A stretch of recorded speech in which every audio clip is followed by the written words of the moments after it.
Yes, Prabhu, you can go ahead. Hare Krishna. Thank you so much, dear devotees, for very kindly being here and extremely happy to be virtually with all of you all, devotees of New Jersey. New Jersey is very dear to my heart. Um, we would have met at some point in New Jersey when I was there doing my master's. Seems like a long time back, about 2017 and 2018 and a bit of 2019. So a lot of things have changed after that, COVID and so many other things, but still very, very happy to be here. Thank you so much, dear Ram Tulsi Prabhu, for the kind introduction. My obeisances to His Grace Ramachandra Prabhu. Thank you so much for being here. And after this retreat, I have some dear youth friends also. Uh, I don't know if Mahaprem is here, Mahaprem and Ananga Mohini and many others who are also part of this retreat. So thank you very much for being here and inspiring me and blessing me with your very kind presence. Before we start, let us chant the Mangalacharan prayers, also called as the invocation prayers. Seek auspiciousness from our spiritual superiors like Srila Prabhupada, and then get started in our today's discussion. Om Ajnanatimirandhasya Jnananjanashalakaya Chakshurunmilitam Yena Tasmai Shri Gurave Namaha Shri Chaitanya Manobhishtam Sthapitam Yena Bhutale Swayam Rupa Kadamahyam Dadati Swapadantikam Vandeham Shri Guru Priyutapadakamalaṁ Shri Gurun Vaishnavamscha Prerupam Sagrajatam Sahagana Raghunathanvitam Tam Sajivam Sadvaitam Savadhutam Parijana Sahitam Krishna Chaitanya Devam Shri Radha Krishna Padan Sahagana Lalita Shri Vishakhanvitamscha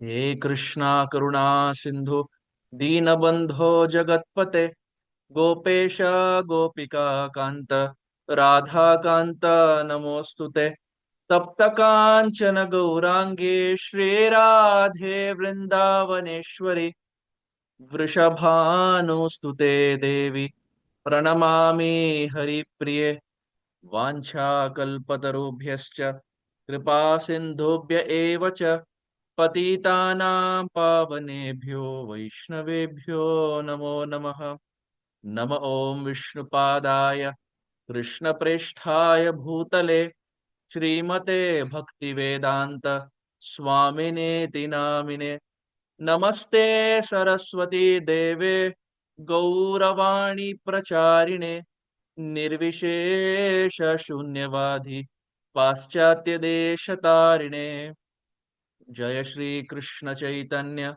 प्रभो नित्यानंद श्री अद्वैत गदाधर श्रीवासादि गौर भक्त वृंद हरे कृष्ण कृष्ण कृष्ण हरे हरे हरे राम राम राम हरे हरे हरे कृष्ण कृष्ण कृष्ण हरे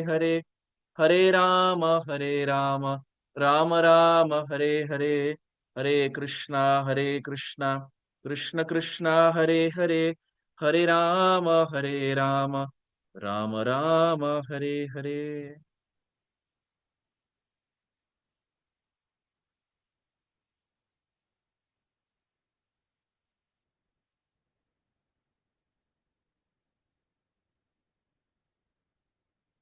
Ram Tulsi Prabhu, can you confirm if the screen is visible? Yes, Prabhu. Thank you. Thank you so much, dear devotees, for once again being here. It's a no surprise. We are celebrating the holy appearance of Maryada Purushottam Sri Ramachandra. Whenever the Lord appears, he's always Purushottam. The Lord doesn't settle for anything lesser than that. He's never second. He's always first. It's almost like this Indian parents. In India, they funnily say when the child gets low marks, they say, "Well, the neighbor can get so much marks. Why can't you get? What is it that I am not providing to you that the neighbor is getting?" So it's always like you can't settle for anything lesser than that. So the Supreme Lord is like that. Any avatar he comes, He's always Purushottam. He's always best. When he comes as Shachinandan Shri Gauranga Mahaprabhu, he is Prema Purushottam. When he comes as Krishna, he is Leela Purushottam. When he comes as Maryada Purushottam, or when he comes as Sri Ramachandra, he is Maryada Purushottam. So in all the three incarnations that the Lord comes, he's always Purushottam. He's the best. So I was given this topic by the devotees, from fear to faith, trusting Prabhu Sri Ram. Every single person on this call has had fear at some point. It is impossible to say that being in this world there is no fear. At the same time, every devotee also who has been practicing has had some instance where the Supreme Lord, through some circumstance, has bolstered or has given faith in the heart. So there has been an experience of fear, there has been an experience of faith. But through the lens of Sri Valmiki Ramayana, we will try to see 6 stories of 6 personalities that are very popular. The whole of Ramayana is very popular, so it's no surprise. So we'll take 6 stories and see how they experienced fear in certain aspects and how by the presence of Sri Ram it translated to faith. In the Ramayana, we very beautifully see that there is this mention. In fact, Prabhupada explains this in the Sri Chaitanya Charitamrita also. It's a very beautiful story of a Muslim man who's being chased by a wild boar. A Muslim man is being chased by a wild boar, and this Muslim man, when he's being chased, he doesn't know what to do. So he's running for his life, and this wild boar is running behind him. And as this whole scene is unfolding, this Muslim man looks at the wild boar and says, Haram. You see, in Islam, they say haram, which means abominable. So he looks at the wild boar and says, Haram, haram, haram. That, oh, abominable, just go away, go away. But Krishnadas Kaviraj Goswami says, our Supreme Lord is so merciful. He didn't hear haram. He heard haram, haram, haram. The Supreme Lord heard it as, oh, my devotee is calling me, even though he was from Muslim background. Damstri damstra hatam lecho harameti punha punha uktvapi muktim apnoti kim punah shraddhaya granan. The Chaitanya Charitamrita Antilila, very beautiful. It explains that damstri damstra hatam lecho. This wild boar was chasing this person. But what was this person doing? Ha Rameti Punha Punha. Again and again he was chanting Sri Ram's name. Uktvapi Muktim Apnoti. By chanting Haram, the Lord took it as Haram and he got Muktim. Kim Punaha Shraddhayagranan. And Kaviraj Goswami says, what more proof should I give that even by inadvertently chanting, even by accidentally chanting, if the Lord is ready to take it as Haram, how much more benefit you and I will get when we actually say Haram. If by chanting Haram, the person gets the benefit of Haram, how much more benefit we will get. So the point Krishnadas Kaviraj Goswami mentions this is for the fact that how powerful the name of the Lord is. We have another instance from the Sri Chaitanya Charitamrita where one time Gauranga Mahaprabhu was going to restroom. And as he was going, the Supreme Lord held on to his tongue so that he doesn't chant because it's a restroom. He didn't want to chant. So a 5-year-old boy who saw this, his name was Gopal.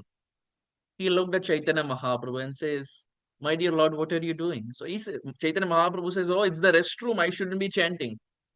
This 5-year-old Gopal, he looks at Chaitanya Mahaprabhu and says, oh, the Lord's name can be chanted everywhere. There is no hard and fast rule for where it should be chanted. There's no hard and fast rule for what time it should be chanted.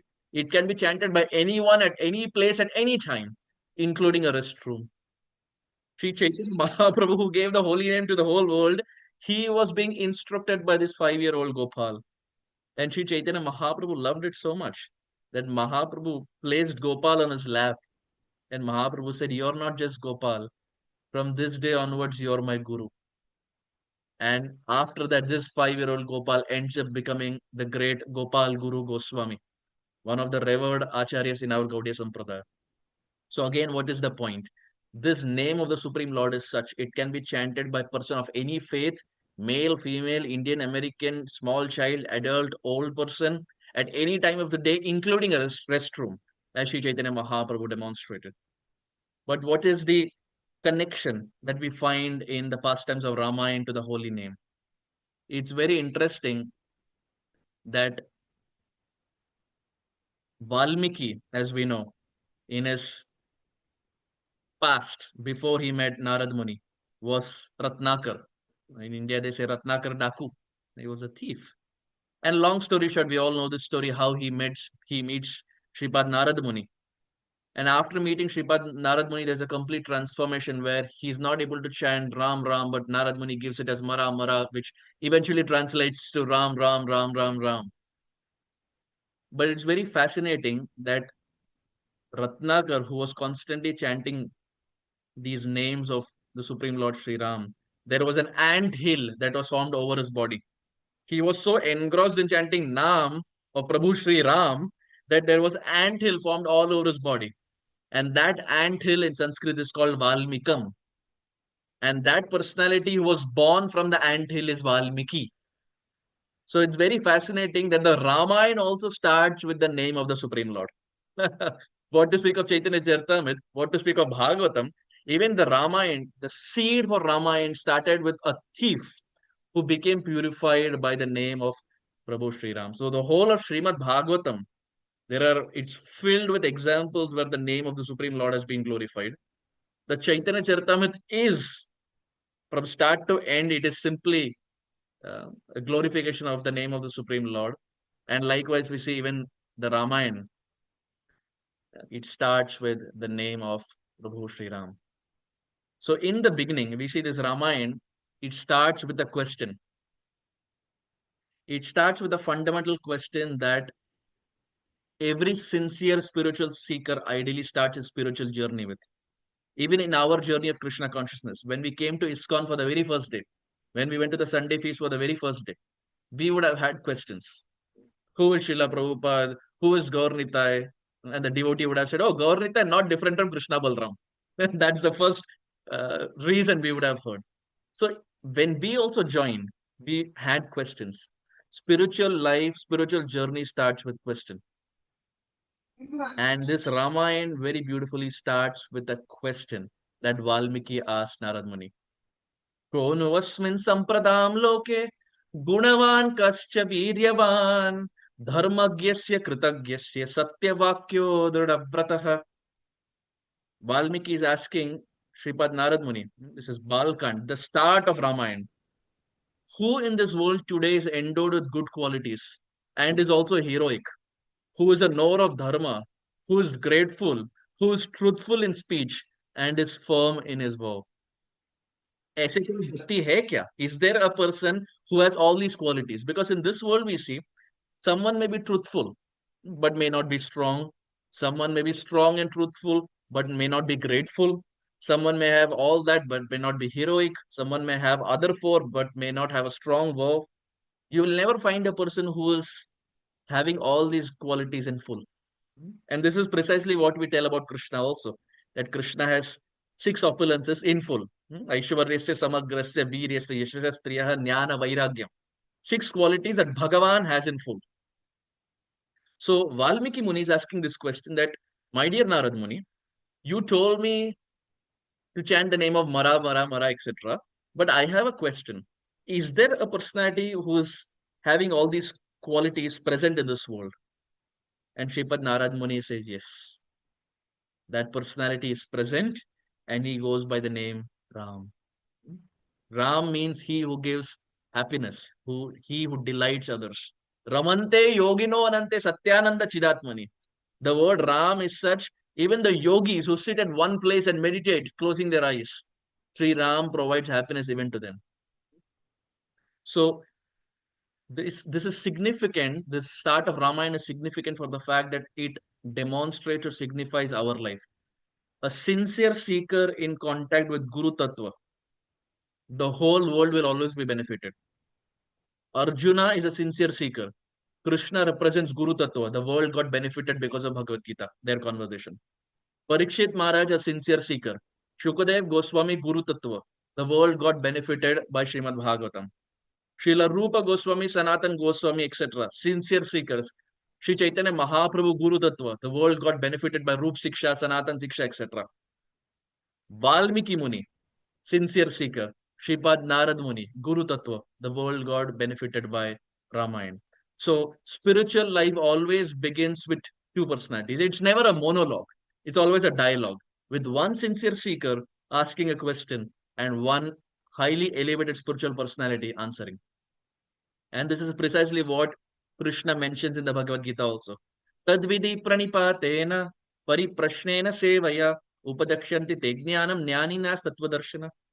The famous verse where the Supreme Lord is saying that it's only by pariprashna, bodhayanta parasparam.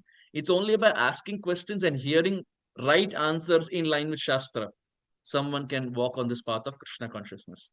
So what's fascinating is the author starts a spiritual journey with the power of the holy name, that is Sri Ram, and the book Ramayana starts with a sincere seeker asking Narad Muni, that is Guru Tattva, with this question of Konu asmin sampradam loke gunavan kascha viryavan dharmagyasya kritagyasya satyavakyo rabrataha. Now, as we mentioned, the topic was about fear, from fear to faith. And all of us have experienced fear.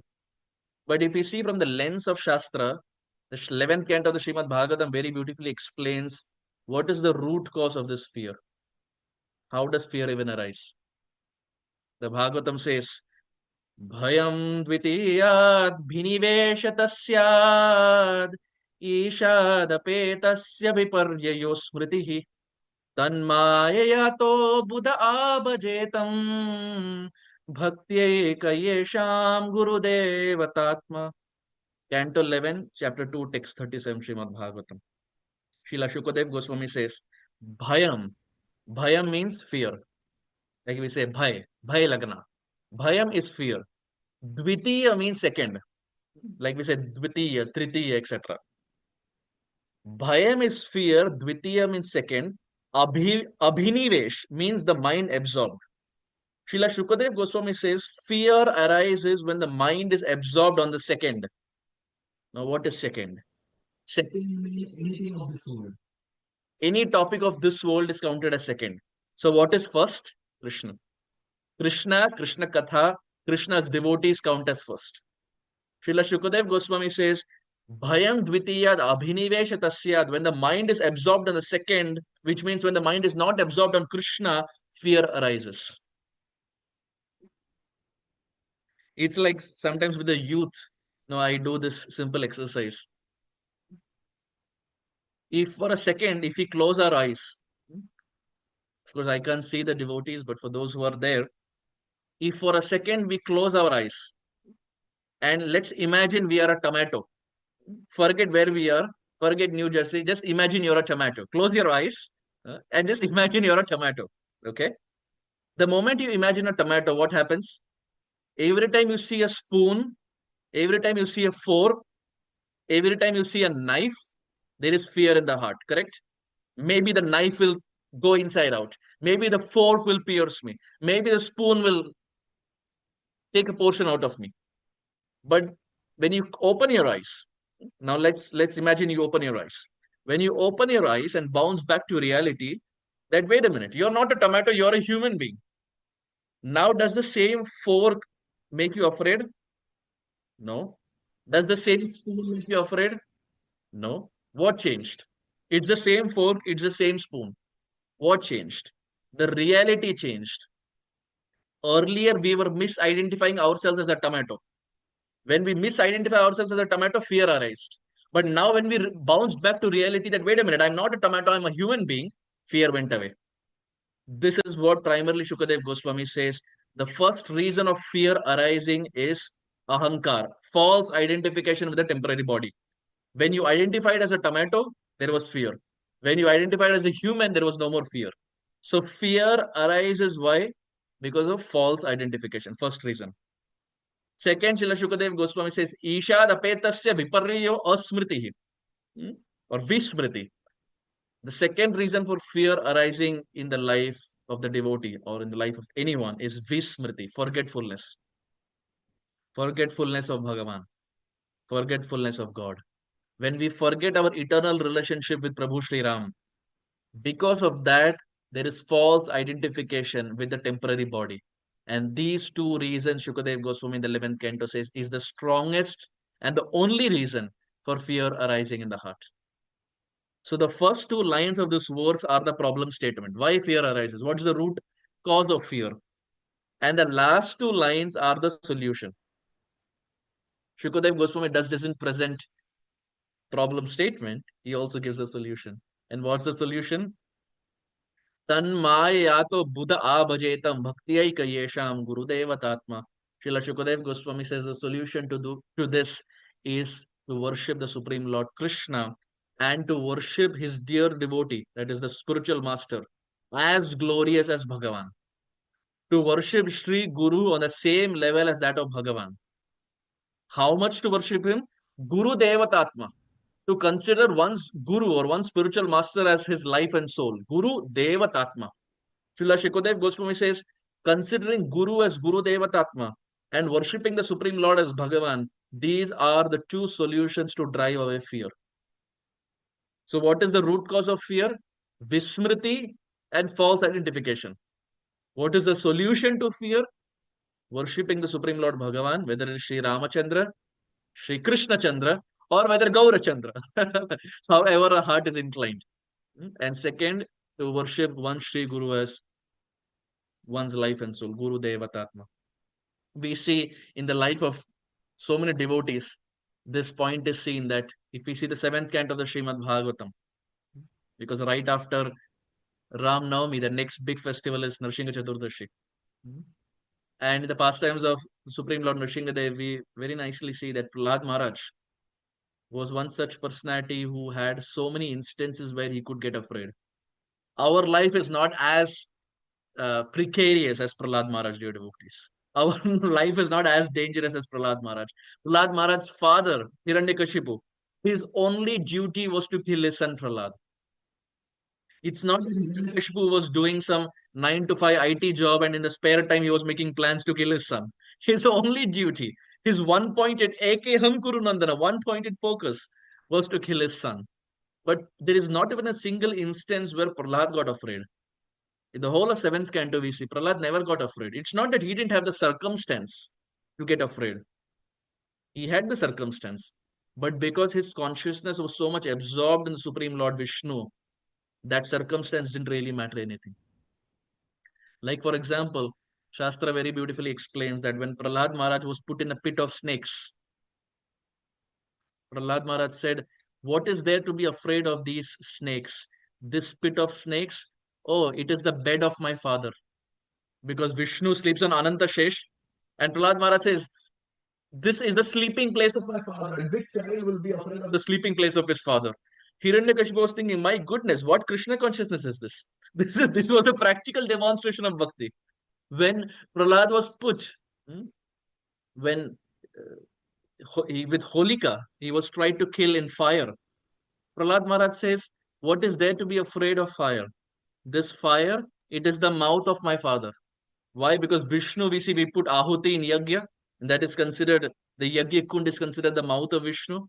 So Prahlad Maharaj says, which child will be afraid of the mouth of his father? Does the lion cub ever get afraid of the mouth of the lion? Does the child ever get afraid of the bed of the father? No. Prahlad says, similarly, this is the bed of my father, this is the mouth of my father, which child will get afraid? And Hiranyakashipu is going crazy with this level of Krishna consciousness. He has never seen a devotee like this, especially considering the fact that the whole family lineage is an Asura lineage. So the point that we see is Prahlad Maharaj had circumstance where he could be afraid. But his consciousness was fully absorbed in the Supreme Lord, which means Shastra teaches us fear is not a problem of circumstance. Fear is a problem of consciousness.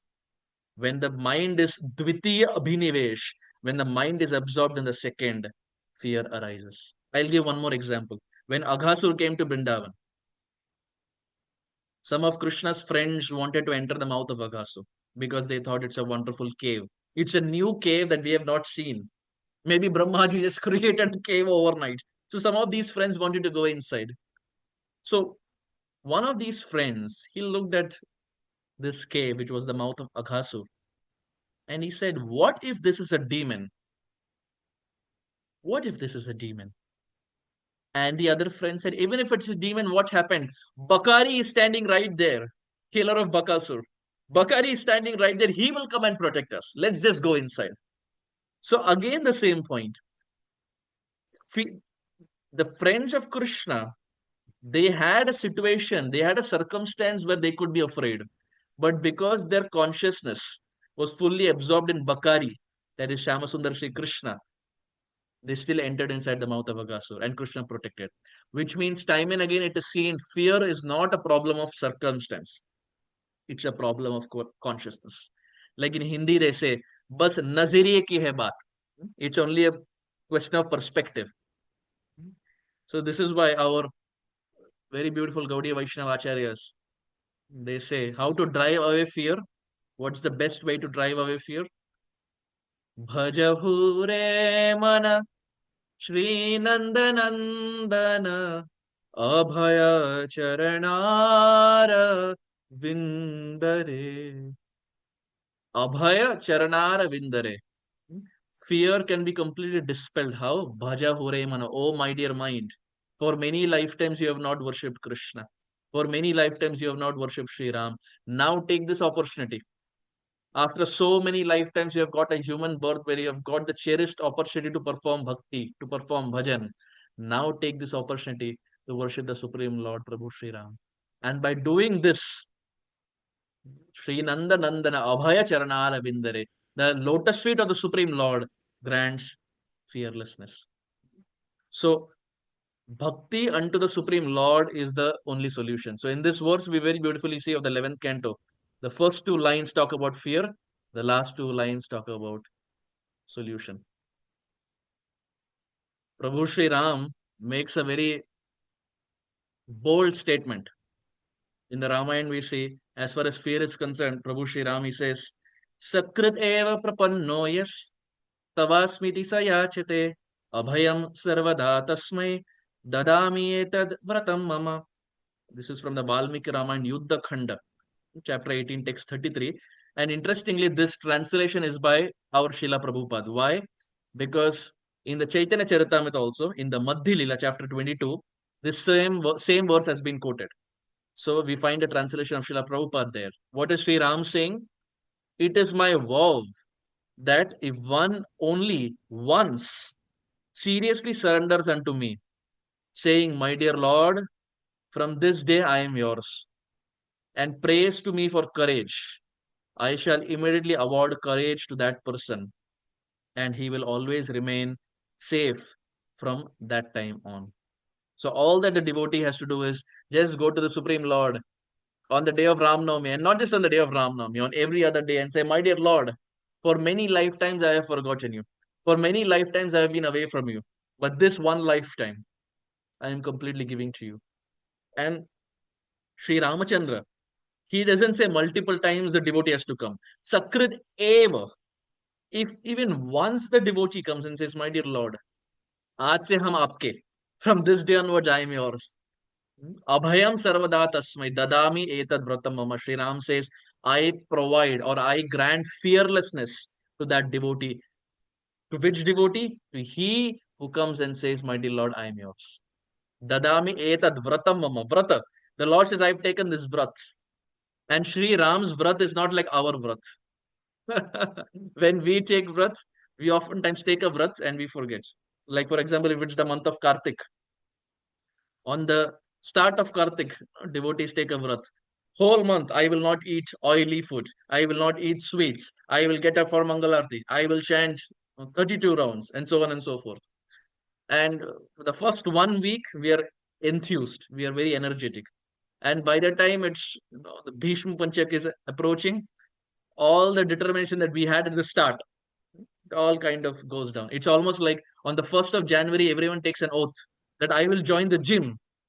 On the 1st January, you see the gym membership is always very high. But by the time it's half the year is down, no one goes to the gym. But the Supreme Lord's vrat, his determination, his vow is not like ours. If the Lord has said it once, then it is applicable for eternity. So all that the Lord is expecting is, if someone just goes and says once that, "My dear Lord, from this day I am yours," the Supreme Lord is ready to provide fearlessness to that person.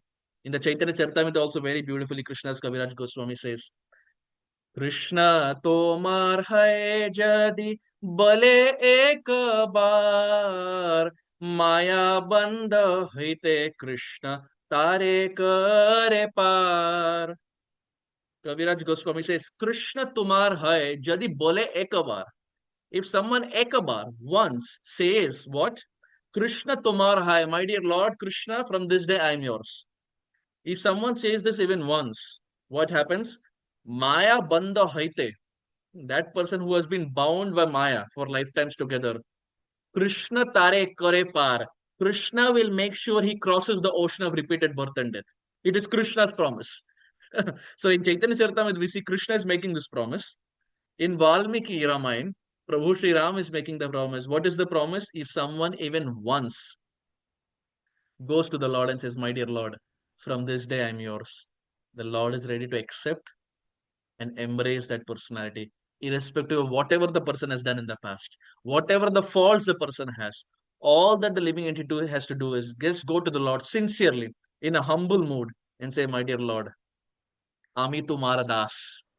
Krishna tomar hai jadi bale ek bar. My dear Lord, from this day I am yours."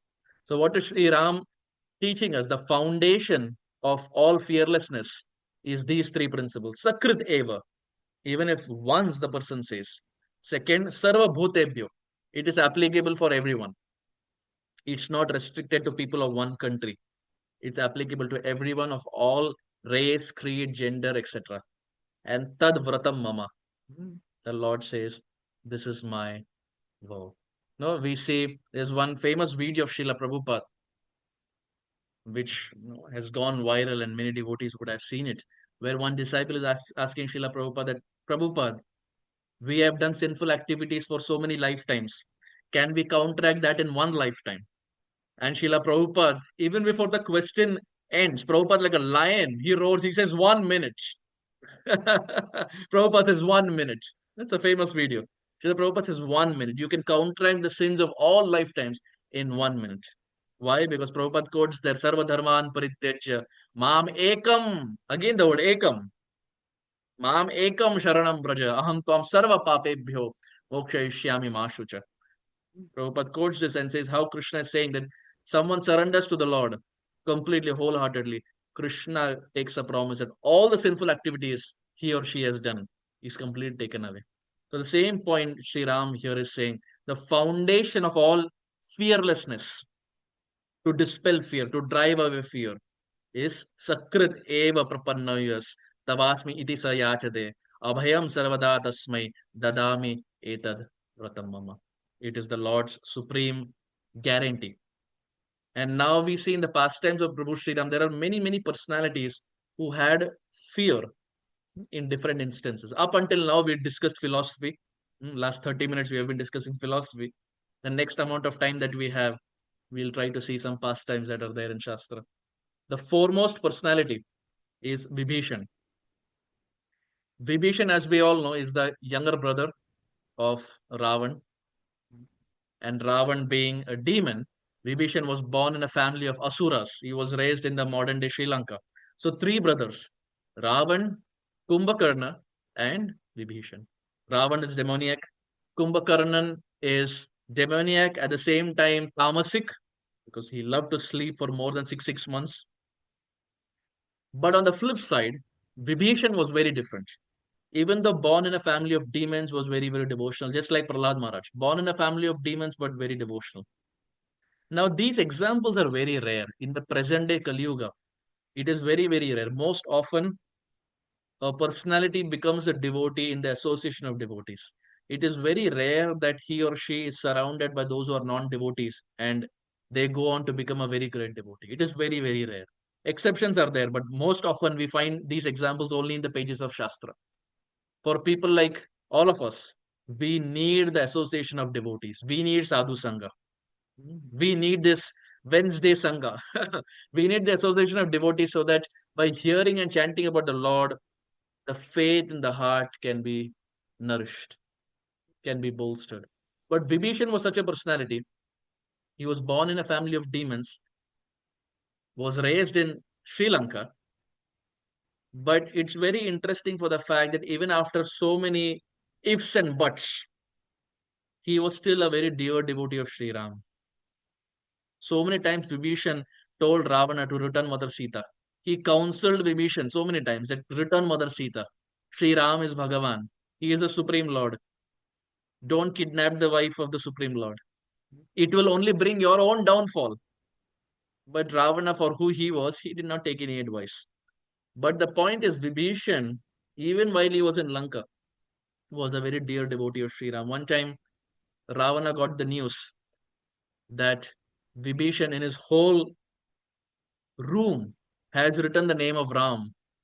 So Ravana got intrigued and he came to Vibhishan's room and the whole room had Ram Nam, Ram, Ram, Ram, Ram, Ram, Ram, Ram.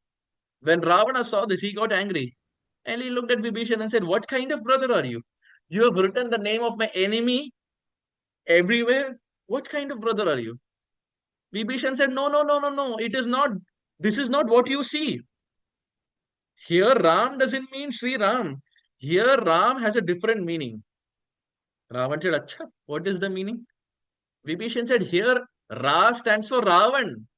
Ma stands for Mandotri. Ram means Ravan Mandotri, Ravan Mandotri, Ravan Mandotri. I am writing your name." When Ravan heard this, he became so happy. He said, "The whole of Lanka should be written with Ram Nam." The whole Lanka should be written with Ram Nam. So Krishna Bhakta Ei Bada Chatur. The devotees of the Lord are very intelligent. When they understand that the normal style of preaching may not work, they will incorporate some changes to make sure even the demons become devotees. So Vibhishan, even while he was in Lanka, was a very dear devotee of the Supreme Lord. And every time he was mocked, every time he was humiliated, every time he was dismissed. When Ravan finally he attacked him publicly, humiliated him, banished him, insulted him, and asked him to go from Lanka, Vibhishan did not know where to go. Vibhishan decided to pack up and go to Prabhu Sri Ram across the ocean. But what was the fear at this point Vibhishan had? Vibhishan had this fear that my background that is there, it disqualifies me. I am an Asura. My blood is that of Ravan. It is an Asuric blood. What reason does Ram have to trust me? He is Bhagavan. I am from a Shatru. I am from his enemy's camp. Why will he accept me? But what does Ram do? When Vibhishan comes there, everyone speaks against Vibhishan. Even Sugriva tells Sri Ram that, "My dear Lord, don't accept him." But it is Hanuman who gets up at that time and says, "My dear Lord, I saw in Lanka for my own eyes that when my tail was set on fire, he was the only one who stood up for me.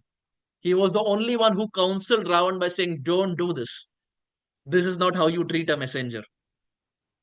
And Sri Ram took the advice of Hanuman and got up and accepted and embraced Vibhishan.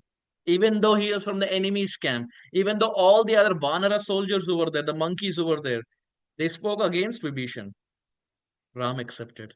So the fear that Vibhishan had that my background disqualifies me, that I am from an asuric, demoniac background, it was completely dispelled by Sri Ram's one embrace.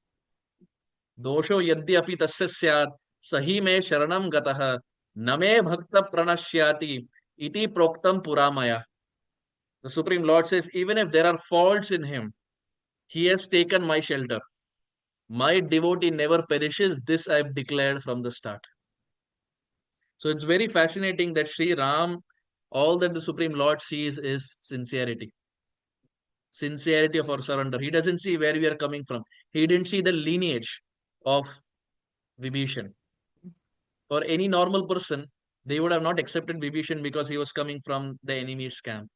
But Sri Ram is so merciful. In fact, Sri Ram, he says, even if tomorrow Ravan comes and surrenders, Sri Ram says, I will accept him also. Why? Because old habits die hard. If someone naturally goes to the Supreme Lord, the Lord doesn't know to ask them to go away. Even when Putana came, my Guru Maharaj was saying, when Putana came to Braj and Krishna was sucking the life air out of Putana, Putana at that time she says, Sa muncha, Sa muncha. Oh child, leave me, leave me. If I would have known that you are Bhagavan, I would have never come to Gokul. Sa muncha, muncha. Just leave me, leave me.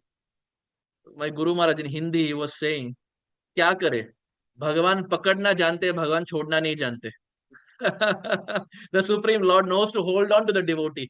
After that, even if the devotee wants to go, the lord will not allow. So it's a one way traffic. Once the devotee comes to the supreme lord, even if the devotee goes away, the lord cannot reject. So Prabhu Shri Ram, he says, even if tomorrow Ravan comes and he seeks shelter, I will accept him also.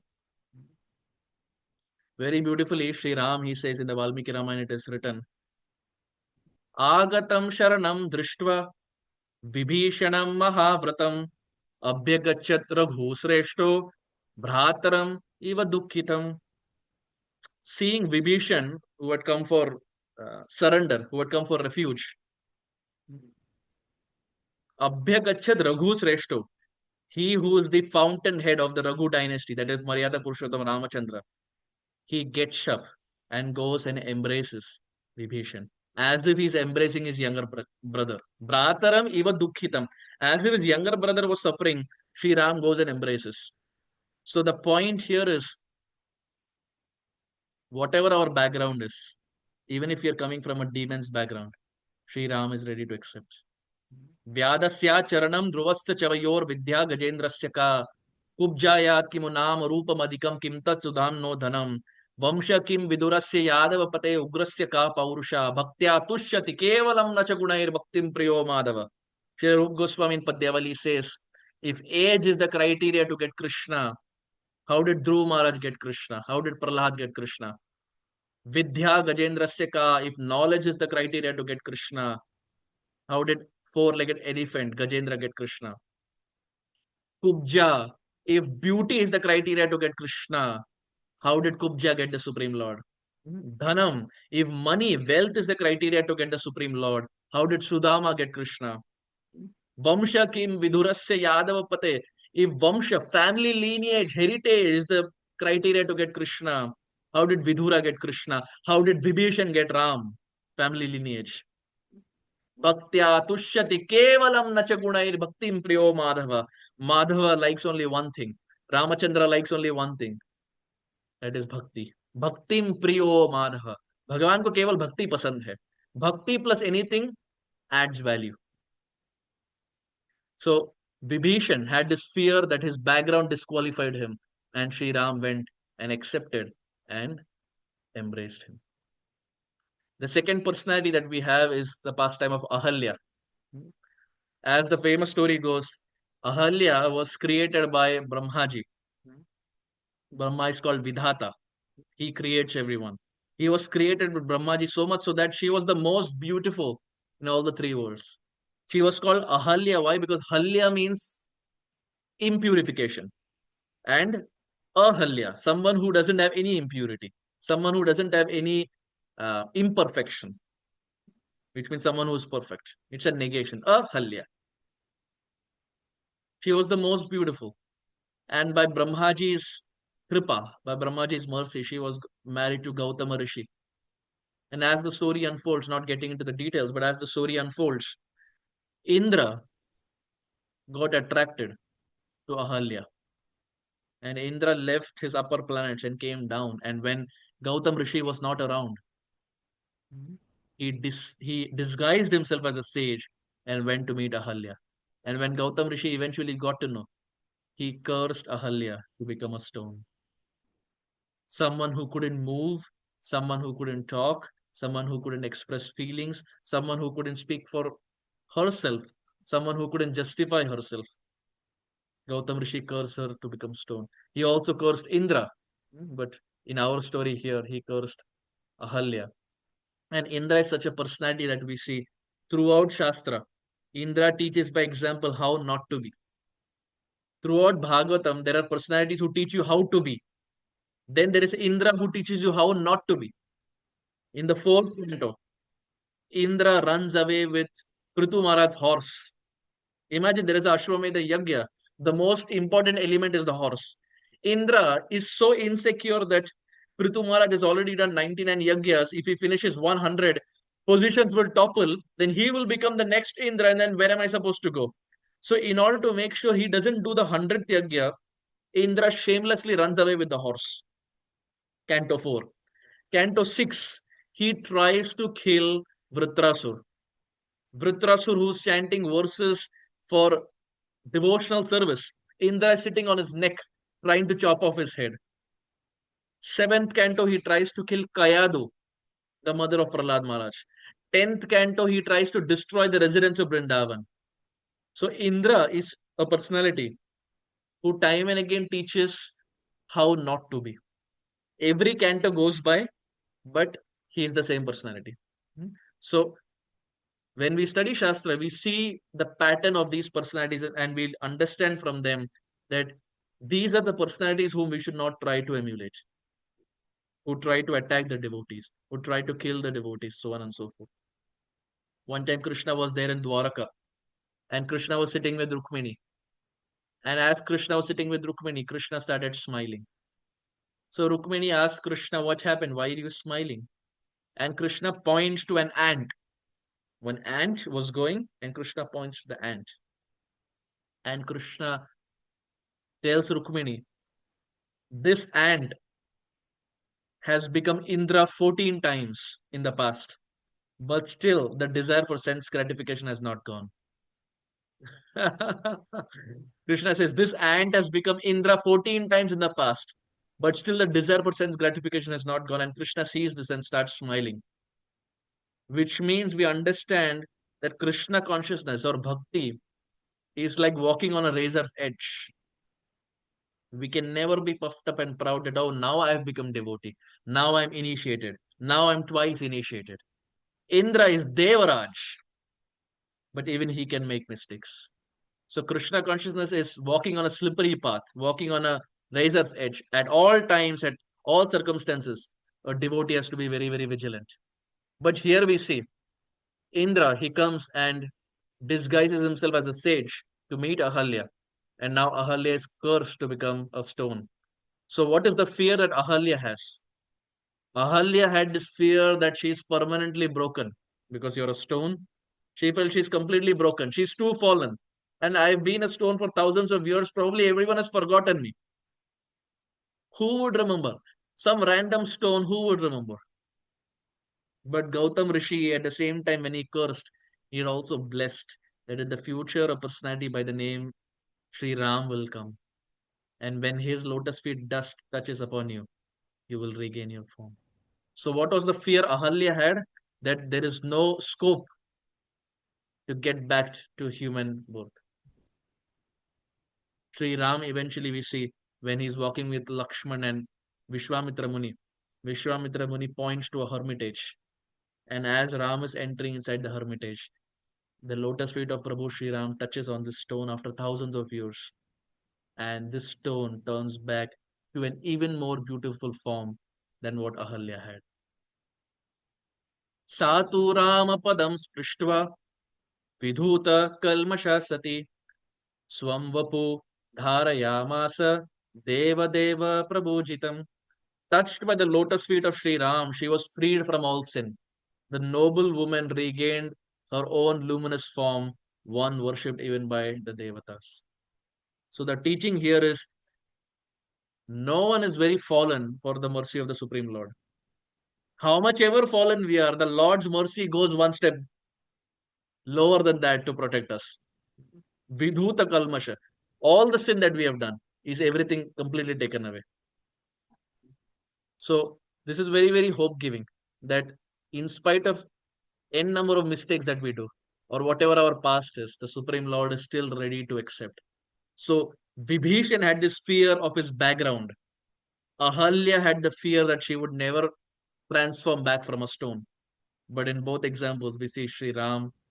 In the first example, he embraced, and the second example, he placed his lotus feet. The Valmiki Ramayana, it very beautifully says, Raghavo tu tato drishtva vilajamana sa samstita Dadarsha Sharanam Deham Vidhuta Kilbisha Sati. That Ahalya, who was there, was ashamed and embarrassed for the mistakes that she had done.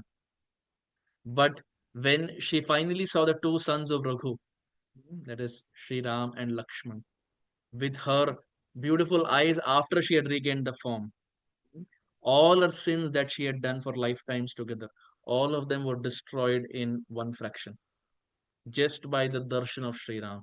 And then what to speak of Sri Ram's lotus feet touching upon her. And we see in Shastra, there are so many such examples where the Supreme Lord helps the devotee to get their form back. We already spoke about Kubja, how the Supreme Lord, just by holding her chin, transforms the form back. In the Chaitanya Charitamrita, we have during the South India Yatra, when Sri Chaitanya Mahaprabhu has met the Kurma Brahman. After meeting the Kurma Brahman, Vasudev leper comes to meet Chaitanya Mahaprabhu, who had leprosy all over his body. So much so that people would not even come near him because leprosy is contagious. But Sri Chaitanya Mahaprabhu, what to speak of coming close to him? Chaitanya Mahaprabhu went and embraced him.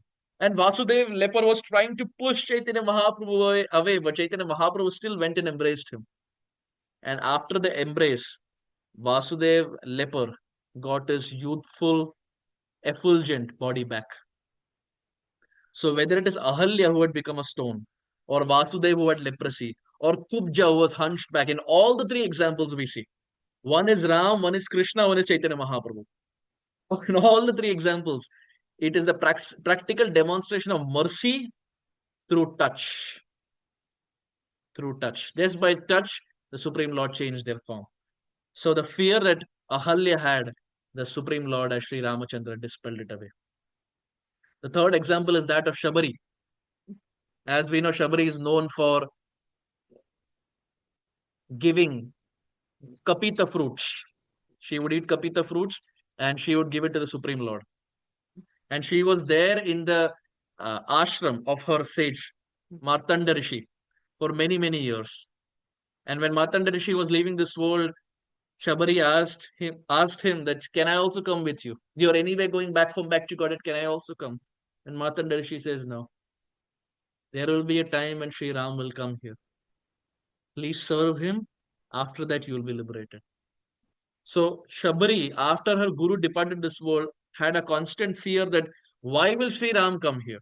Who am I for Sri Ram? I am just a tribal lady. I'm uneducated. I'm not a Brahmana by birth. I live in the forest. And more importantly, the kapita fruits that are there, they are normally tasted by the monkeys. Some are sour, some are sweet.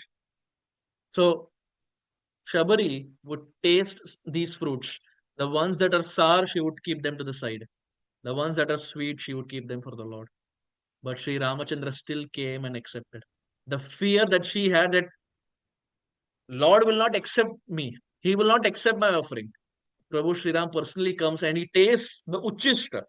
We see in our Pancharatrika Vidhi that we have, when we do offering for the Lord, we don't taste at that time. After the offering is done, then we taste. But here, Shabari is tasting first and then giving it to the Lord. And the Lord very kindly accepts. Like we have in the famous song, कौन कहते हैं भगवान खाते नहीं बेर शबरी के जैसे खिलाते नहीं. If someone is ready to feed the Lord like like Shabari, then the Supreme Lord is ready to eat even the Uchishta. Because Shabari did not have any other desire. Anya abhilashitam shunyam. She did not have any desire. The only desire that she had was to see Sri Ram and to serve Sri Ram. So Seva will save us. It's a tagline. Like in Seattle, we say, Seva will save you. The more Seva we do, the more it will save the living entity. And here Shabari was ready to serve her guru and then eventually serve Sri Ram. In Srila Prabhupada's life also we see Jayananda Prabhu, who was the pioneer of the Rath Yatra. Jayananda Prabhu, when he got Brahman Diksha, for the next 1 year, he found it difficult to pronounce the Brahman mantras. So when Tamal Krishna Maharaj was going for his Brahman Diksha, Jayananda Prabhu went along with him again. So Prabhupada looked at Jayananda Prabhu and asked, "Why have you come? You already got 1 year ago." So Jayananda Prabhu said, "Srila Prabhupada, I'm not able to memorize." So Prabhupada said, "Okay, try." And then he tried, and Prabhupada again chanted, and again Jayananda Prabhu tried, and this went on for 30 minutes. And he was just not able to pronounce the Gayatri mantras. Then finally, Tamal Krishna Maharaj says, Prabhupada looked at Jayananda Prabhu and said, "Jayananda, you chant the way you want to chant, and I promise Krishna will accept it." Even though he was pronouncing it wrong, but because he was sincere in nature, Srila Prabhupada said, "I promise you, Krishna will accept it." Similarly, the same point here. Shabari was a tribal lady who was uneducated. She was old from the village, not a Brahmana by birth. And she was giving Uchishta. But because she was sincere, the Lord was ready to accept. So that fear of Shabari, Prabhu Shri Ram took it away. The fourth we have is that of Hanumanji. How can we ever speak about Ram without speaking about Hanuman? Just like we speak about Narsinghadev, we have to speak about Prahlad. We speak about Krishna, we have to speak about Brajavasis. We speak about Ram, we have to speak about Hanumanji. But it's very interesting that up until whatever we have discussed till now, Vibhishan was from the Asura background, right? Then we have Shabari, who was an old lady. Then we have Ahalya, who was stone. But here is Hanuman, who's not from a human race altogether. He is from an animal background. He's a monkey. Up until whatever we discussed were all human-like personalities mostly. But Hanuman is a monkey. Hanuman very beautifully. This verse comes from the Bhagavatam. Hanumanji says, "Na janmanunam mahato na saubhagam na vak na buddhir na akriti stosha hetu tairyad visishtan apinau vanaukasas chakara sakhe bat lakshmana graja." Hanumanji says that we, that is pointing out to all the Vanaras, that we are from the forest. We cannot speak properly. Na akritis. We don't even have beauty. We don't have much intelligence. We don't have anything. But Tairyat Visishtas, and we live in the forest. Apino Vanaukasas. But in spite of all these disqualifications, Chakara Sakhye Bata Lakshmanagraja, Lakshman's Agraja, that is Sri Ram, Lakshman's brother, has still accepted and still embraced us in spite of all these disqualifications that we have, to show to the world that Sri Ram doesn't look for our material attributes. He doesn't look for where we are coming from, what our skill set are, nothing. All that the Lord looks for is whether Sri Ram, whether Krishna or Chaitanya Mahaprabhu, how sincere the living entity is. Like Prabhupada told Jayananda Prabhu, you chant the way you chant, I promise Krishna will accept. Sincerity of the heart is very, very important. So the Lord's love that he has for his devotee is, is unimaginable. We see in Hanuman's example, it is not that Hanuman had fear. There was a fear of impossible situation. But it's not that Hanuman had fear. It is the army who had fear. Why? Because the army were thinking that this ocean is 100 yojanas wide. How can he jump all the way there? Because they had never seen Hanuman fly. So for them, it was something new.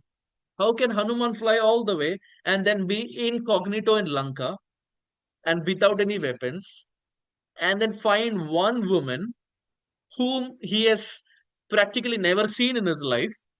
How is he going to do all this? So the army had this fear. But Hanumanji, as bold as he always is, Hanumanji very beautifully says, Name adbhutam idam veera Rama virya anukirtanat kenavana kritam karma Rama bhaktya samahitam. What feat cannot be accomplished by one absorbed in devotion to Prabhu Shri Ram? By meditating on his power, nothing is impossible. Someone who is constantly thinking and meditating upon Sri Ram, everything is possible for that person. Like in Chaitanya Charitamrita, it is said, Kathanchana, Kathanchana smrite yasmin dushkaram sukaram bhaved vismritam viparitam syad Sri Chaitanya namamitam. Kaviraj Goswami says that which is difficult to obtain will become easy easily obtainable by remembering Chaitanya Mahaprabhu. And that which is easily obtainable will become difficult to obtain by forgetting Chaitanya Mahaprabhu. Kathanchana smrite yasmin dushkaram sukaram bhave vismritam viparitam syat Sri Chaitanya namamitam. Similarly, Prabhu Hanumanji here he says, if someone is remembering Prabhu Sri Ram, what is that thing that he cannot accomplish? So the army had the fear. Hanuman did not have. Ramayana is so beautiful, and the Lord has so much love for his devotees. There's a very beautiful story of the author of Ramcharitmanas, that is Goswami Tulsidas ji. When his fame grew, and when he had written Ramcharitmanas, and when his fame grew, there were many people who were envious of him. So one time, two dacoits came at night to kill Goswami Tulsidas ji and throw his Ramcharitmanas in the ocean. They came at night. Morning time, when Goswami Tulsidas ji got up, he opened his hermitage, he opened the door, and these two dacoits were sitting outside and crying. So Goswami Tulsidas ji went to them and said, "What happened? Who are you? And why are you crying?" So they said, "Actually, last night we came to kill you. We had heard about you and we wanted to put your book in the ocean and we wanted to kill you." So then Goswami Tulsidas ji said, "Then why didn't you do it?" They said, "No, we came here, but outside your hermitage, two boys were standing with bow and arrow. And looking at them, we didn't have the courage to do anything. So then we just sat down here in repentance." Now, when Goswami Tulsidas ji heard this, he started crying. He said, "My dear Sri Ram, what offense have I done? What offense have I done? That you came all the way, you gave darshan to the dacoits, but you didn't give darshan to me. Hey, my dear Sri Ram, हमने क्या पाप कर दिया?"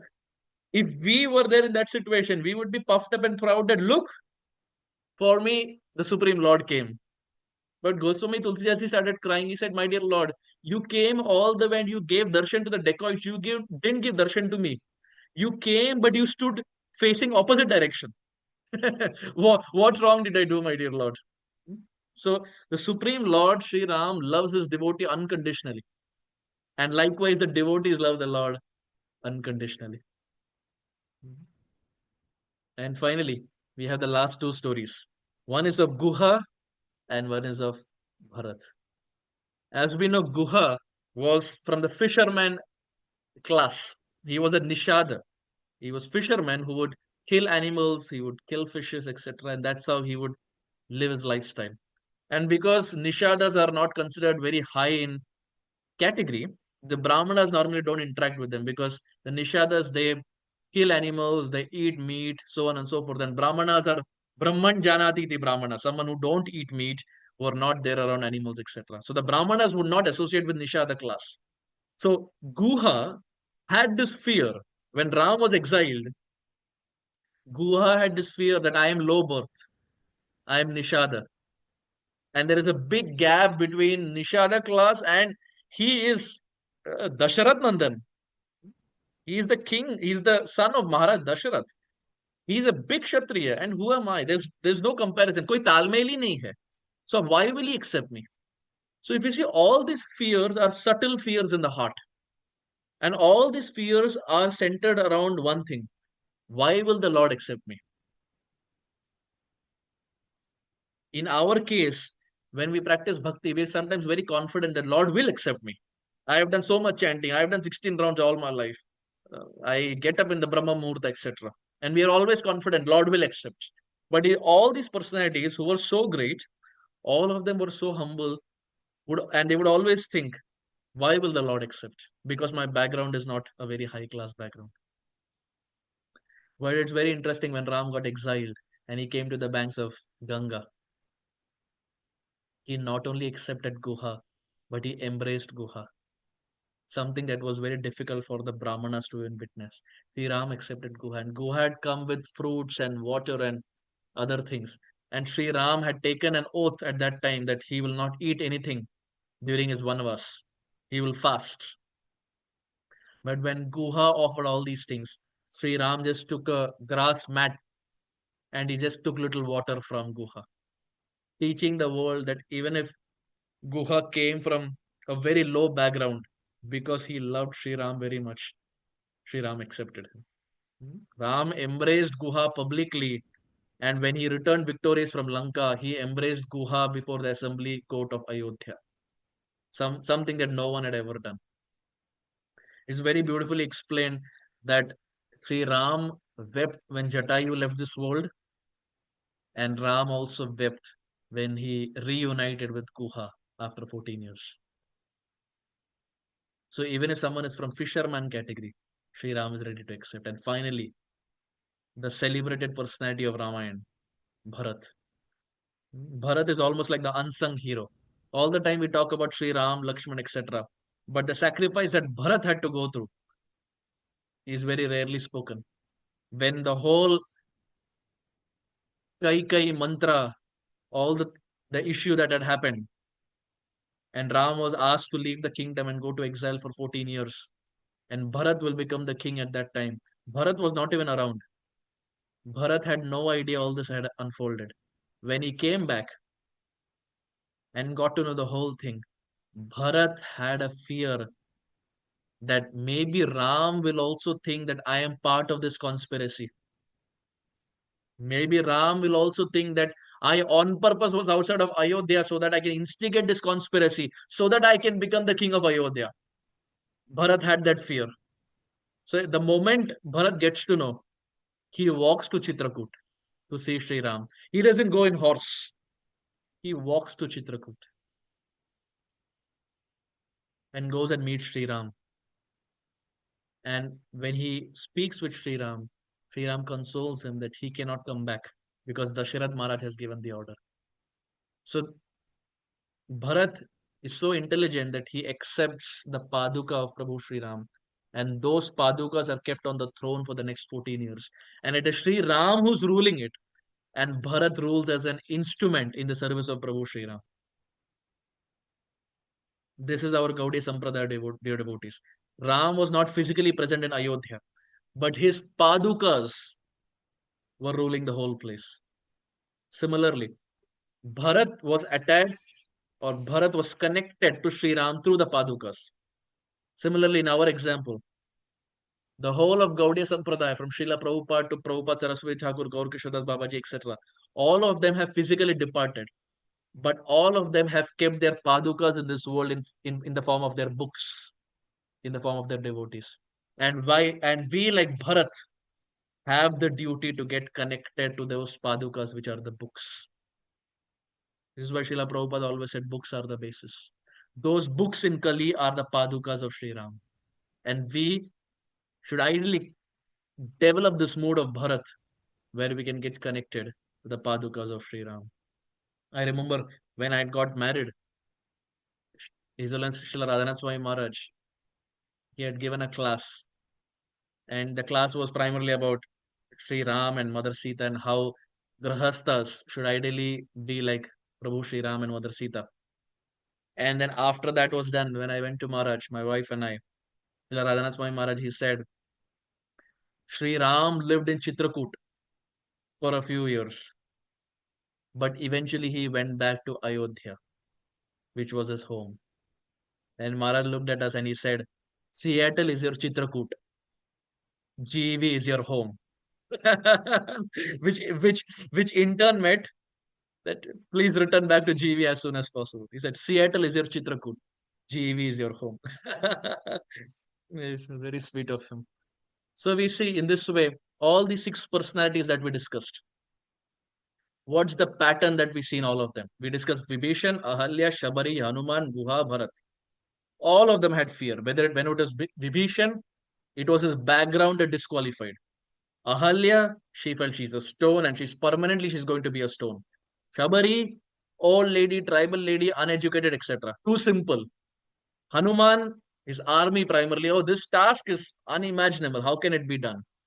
Guha, birth is a barrier. That's the fear he had. And Bharat, Ram has left. And maybe he feels I am also part of the conspiracy.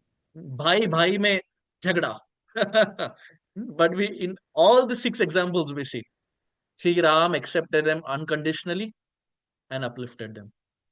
So what is the lesson that we learn from these 6 personalities as far as fear is concerned? One, spiritual birth transcends material birth. Wherever we are born, no problem. If we are practicing Krishna consciousness, Kalyan hi Kalyan hai. There is good fortune guaranteed. Second, no one is beyond Ram's redemption. Third, sincerity beats scholarship. Shabari was very sincere. She was not a scholar. She was not a pandit. She was sincere. Fourth, Hanuman. Hanuman saw himself as the instrument of Prabhu Sri Ram. Fifth, Guha. Ram's love goes beyond all caste, creed, etc. And finally, Bharat. There may be absence in form, but there's no absence in love. Srila Prabhupada may not be physically present, but Srila Prabhupada is always present. Our Guru Maharaj may not be physically present around us. He may be traveling, but through his classes and through his kirtans, he is still present with us. So our state is like Bharat, and our Guru's classes are like the Padukas that we should ideally cherish in our heart. So all of them had this single quality that they showed, that is Sharanagati. Anukulyasa sankalpam, pratikulyasa varjanam, rakshayishyati vishwaso, goptritve varnam tatha, atmanikshepa, and then karapanya. For those who have done Bhakti Śāstrī are very well aware of this. I would not get into the details. In our example, how do we strengthen faith? These 3 things, very important. Naam, that is Naam Sankirtan, Hari Katha, and Sadhu Sangha. There is no substitute. We also have fear, but the only way fear can transition to faith is by these 3 things. Nama Sankirtanam Yasya Sarva Papa Pranashanam Pranama Dukkha Shamanastam Namami Harim Param Harer Nama Iva Kevalam Kalo Nastyeva Gatiranyatha. It is through Nam Japa and Nam Sankirtan. Second is Hari Katha that we are doing. Ideally hearing our Gurudev's classes, hearing Srila Prabhupada's classes and books. This is like the vaccine against the COVID virus of forgetfulness of Krishna. And third is Sadhu Sangha, associating with devotees. So in this way we see Sri Chaitanya Mahaprabhu, he makes this famous statement. Ainanda tanuja kimkaram patitam maam vishame bhavam budau kripaya tava pada pankaja teta dhuli sadrisham vichintaya. Sri Chaitanya Mahaprabhu says, O son of Nanda, I am your eternal servant, yet I have fallen into this terrible ocean of birth and death. Please pick me up and fix me as one of your atoms of dust at your lotus feet. Sri Chaitanya Mahaprabhu spoke it, but the same mood was echoed by all the 6 personalities about whom we spoke. Vibhishan, Ahalya, Shabari, Hanumanji, even Jatayu, for example, Guha, and Bharat. All of them said, My dear Lord, I am fallen. I have nothing. I am yours. Ami tuvar das. And each time, Sri Ram reciprocated. Each time, Sri Ram showered his love. Maryada Purushottam Sri Ramachandra Bhagavan ki jai. Thank you very much. Hare Krishna. Hare Krishna Prabhu. Thank you very much for wonderful, never enough the pastime of Lord Ramachandra. So it's in all the time, like from generations, actually has enlightened and inspired many souls. Do you have time for questions, or Prabhu, how is it? I unfortunately do not. 6:30 I have pot washing seva in the temple. It's already 6:50. So I have to run from here. Sure, Prabhu. Thank you so much. Just everyone can unmute and thank Prabhuji, and I can make few announcement after Prabhuji leave. Thank you very much. Hare Krishna. Hare Krishna, Hare Krishna, Krishna Krishna, Krishna, Hare Hare Hare, Hare, Hare Rama, Rama, Hare Hare Rama, Rama, Rama Rama, Hare Rama Hare. Hare Vachakalpatarubhyascha Hare. kripa sindhubhyascha patitanam pavanebhyo Pure vaishnavibhyo namo Vaishnavi Vrinda Gaura Vaishnavindra ki jai, Krishna, Prabhupada ki jai. Jai. Hare Krishna. Thank Hare you. Krishna, Hare Krishna. Thank you very much. So Hare Hare Krishna. Krishna. Thank you so Tomorrow we much. have Thank you. our Ram Navami celebration tomorrow. So please be there, 6 p.m. onwards. Our program starts. Also, we have extended program on this coming Sunday on Ram Navami. And also this coming Saturday is fasting for Papa Mochana Ekadashi. So the fast break is on Sunday, starting from 7:07 let me get it, I think till 11 o'clock. Give me the exact date. So, yeah, the fasting break on Sunday, 7:07 to 11:05. So you can fast break on that. And also, this is disappearance day of Sri Govinda Ghosh. So fasting for Papa Mochana Ekadashi on this Saturday. So kindly maximize your hearing, as we know that it's very, very important that we hearing and chanting increase on this Ekadashi is very valuable. So thank you very much. Also, Anything after, bro? Sunday is extended Ramnami program. Yes. Okay. Sunday we will be having drama and all the extended program for Ram Navami. So please be there. Thank you very much. Hare Krishna. So on to tomorrow, Ramnami's Day. I humbly request all the devotees to try and chant as many rounds, at least try and chant 16 rounds tomorrow. That's one of the best ways to please the Lord. So find some time somewhere, and at least those who are 15 and above should try and chant 16 rounds. Try your best. But if you cannot, it's okay. But I'm sure that if you make your effort, He will give you the strength to do